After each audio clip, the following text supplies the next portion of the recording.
2021 season reviews continue today with the Buffalo Sabres, a team who was, well, for the 10th straight year, a dumpster fire.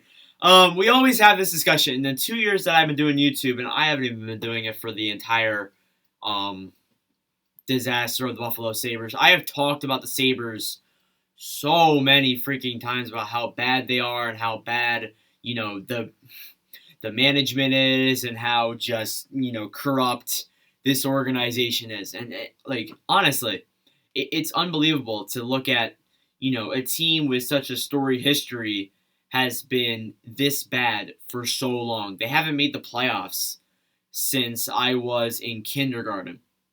Yeah, we're going back to that time when I didn't even know how to count.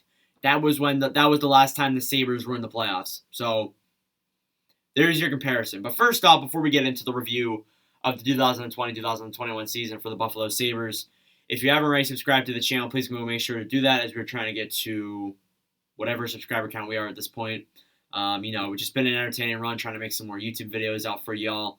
I got a busy couple days ahead of me with some series up on the rise and just some interesting things going on. So yeah, if you're new to the channel, please make sure to subscribe. And without further ado, I won't waste any more of your time. Let's get into the 2021 review for the Buffalo Sabres. So at the start of this 2020-2021 season, I was fairly optimistic on what the Buffalo Sabres could do to win. I was pretty optimistic saying that I think that they will definitely be better than past years. Maybe they won't make the playoffs, but they will certainly be much better because they had the new acquisitions of Taylor Hall. They had much more different acquisitions and much more added depth to that pool that you thought to yourself, well, it's possible.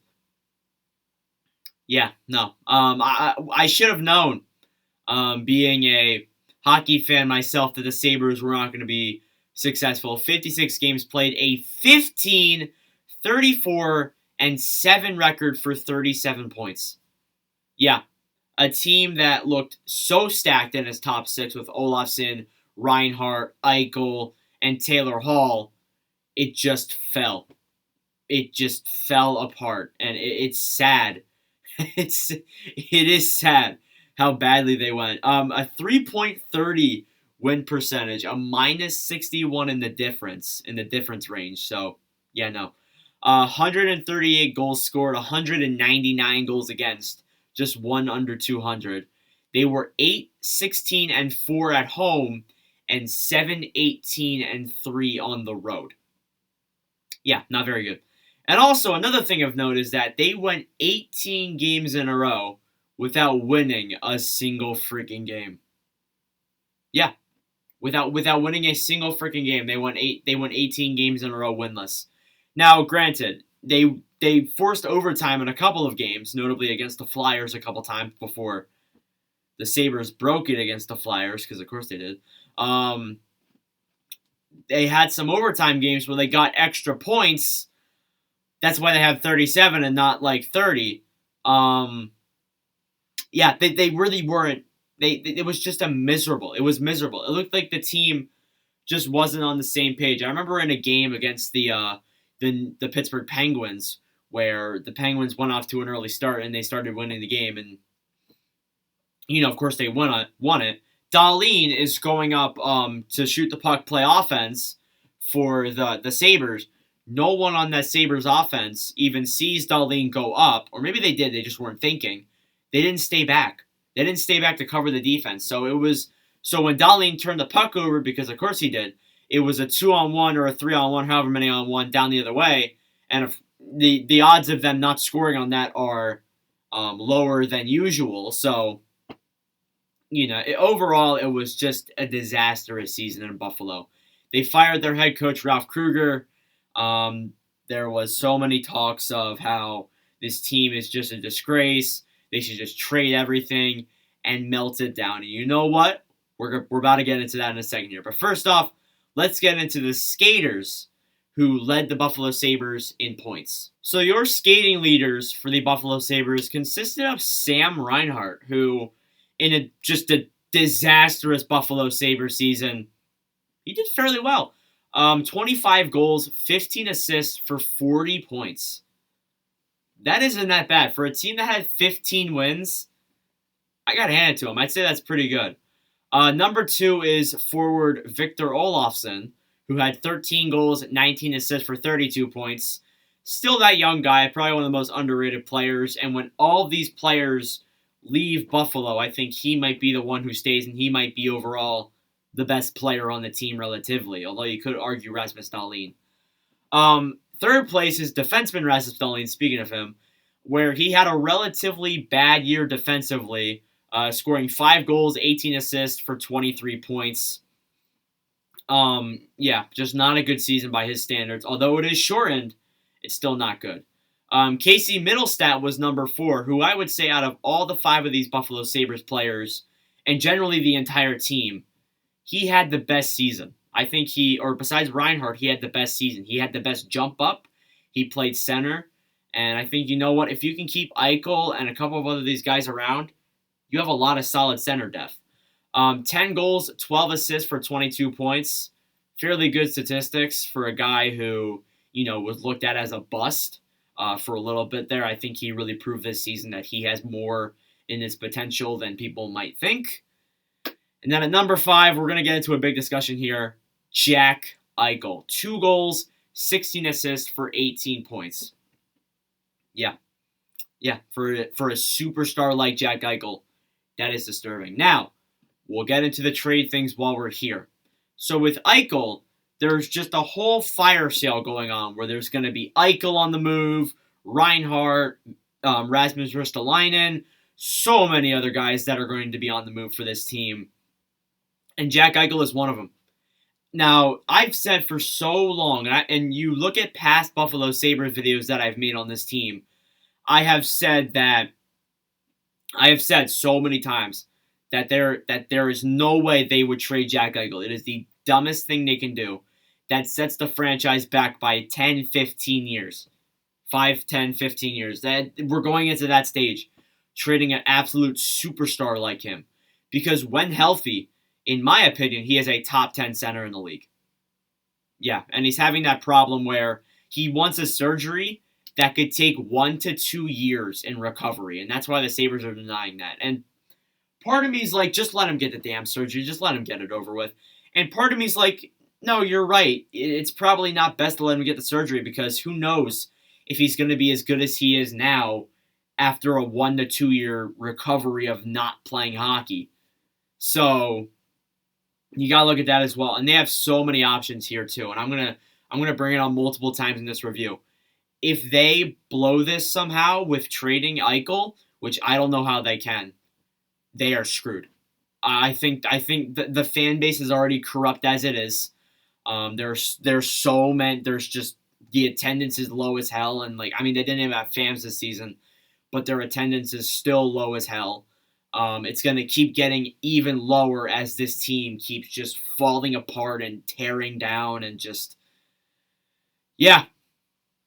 Honestly, that's what I'm going to leave it at. If this team keeps falling apart, if they don't get the right prospects and the right people to keep this team going and make this team better, I don't know what you do. So that's all I'm going to say.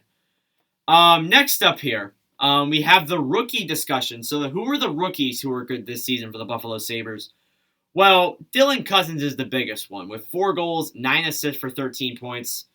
A solid forward. I think he's a center, if I'm not mistaken. Probably one of those guys where if you want to have center depth, that's probably the best thing you want to have. So I think Cozens was a solid rookie this season for a bad Buffalo Sabres team.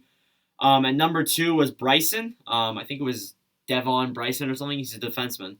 A goal, 8 assists for 9 points. Pretty good season relatively for a garbage Sabres team. And then here's a guy who came out of nowhere. Ruostalainen. Not Ristolainen. Ruostalainen. That's an interesting name. 5 goals. 1 assist for 6 points. So props to Buffalo for bringing up the young guys and giving them shots. Because I think that's, honestly, they're at the point where they might as well just bring up their entire AHL roster and give them a shot. And you got guys like Peterka and Jack Quinn coming up. The prospect pool is exciting. But can they manage it right is the question. And that's just the thing that I have. That's it for the rookies. On the goaltending side of things, this is interesting. So, goalies. It's fun because Linus Ullmark, although he was injured and played for a garbage Sabres team, had a relatively good statistics. 20 games played, 9, 6, and 3 with a 2.63 goals against average, a .917 save percentage.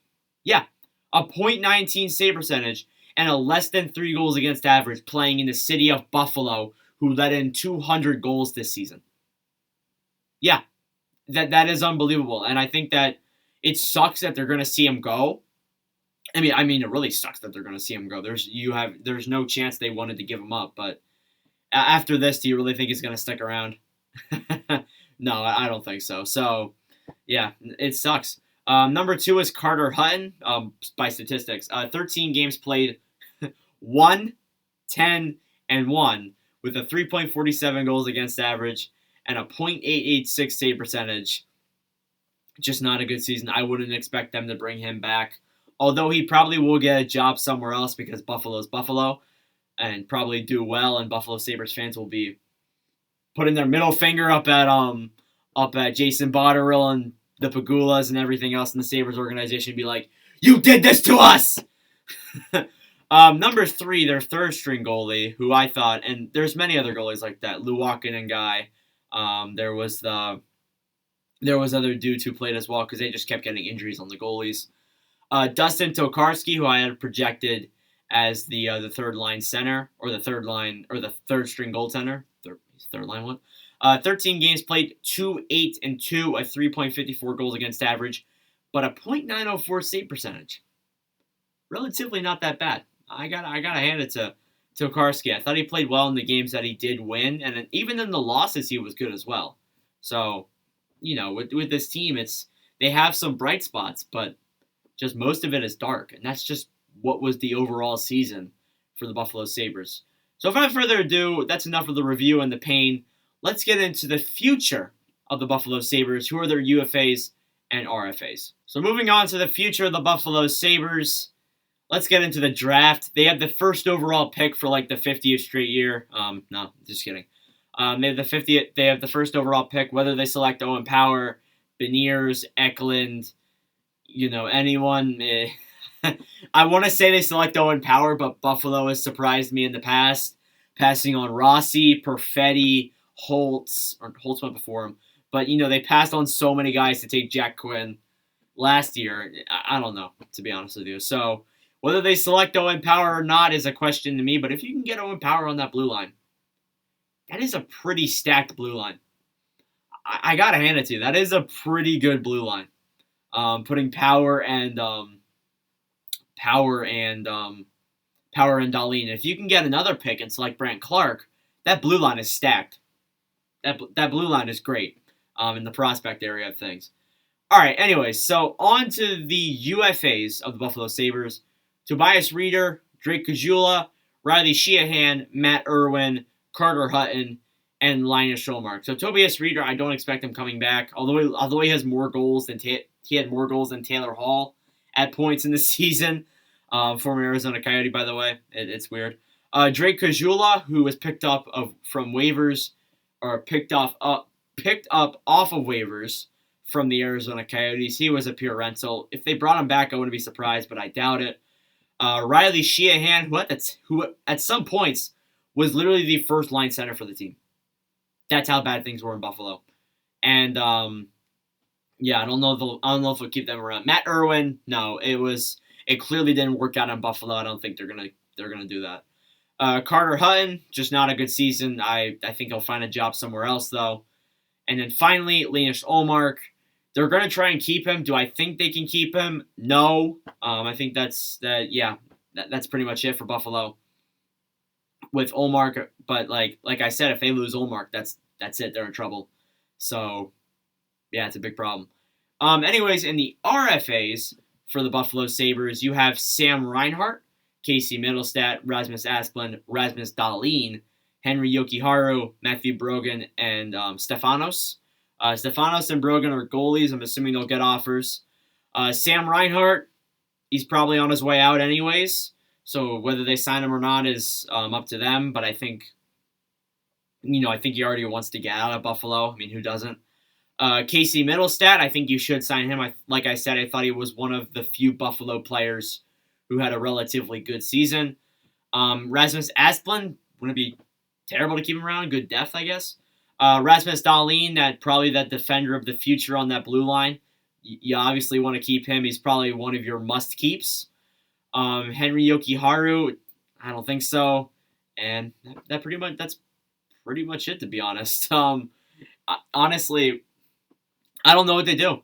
Or I have an idea of what they do. I think this season, you try and get as much draft picks in the draft as possible, like trading a 6 for Jonas Johansson, I think they got like a 4th and a 2nd for Taylor Hall, something like that.